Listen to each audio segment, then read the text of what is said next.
This is what you would have seen in Baddeck, Nova Scotia on February 23, 1909, the first controlled flight in the British Empire. 100 years later on the same patch of ground, they did it all over again.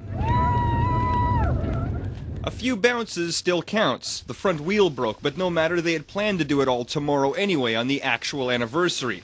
But this isn't the first time a replica has been flown. 50 years ago on the 50th anniversary, the Silver Dart replica took to the skies and crashed. Today, that rebuilt replica was one of several Dart-related attractions here at the Canadian Aviation Museum. We're explaining the atmosphere of the day and what the weather was like and what was happening in the plane at the time. The Silver Dart is a great story. Its 22-year-old pilot, John McCurdy, was one of its designers, Alexander Graham Bell among the others. The craft was built of bamboo, motorcycle tires, Japanese silk, hockey tape, and piano wire from Bell's home. In fact, his wife Mabel is the one who largely funded the plane's development, upwards of $35,000. In August 1909, the Dart gave the British Empire's first passenger flight while being shown off for the military at CFB Petawawa, where it crashed and never flew again. This is actually a book that my kids know very well. I have read Jennifer Jones' Won't Leave Me Alone many times at bedtime, and its author, Frida Wyszynski, is here today.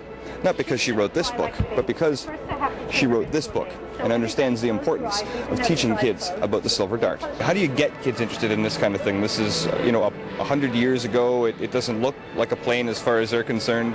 What I love about your question is what I try to do in all my work is I try to let them imagine what it would be like if they were there at the time. In addition to the stories and the period costumes, they were also trying to get children's attention through crafts and a number of other replicas. This half-scale one and a 1/7 model that actually flies. You'll see the ailerons on the wingtips move via wires and pulleys, as per the original.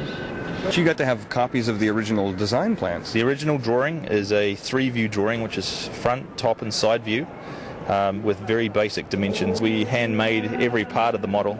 Construction began in the middle of October, and we spent close to 700 hours putting it together. In Ottawa, Doug Hempstead, A News.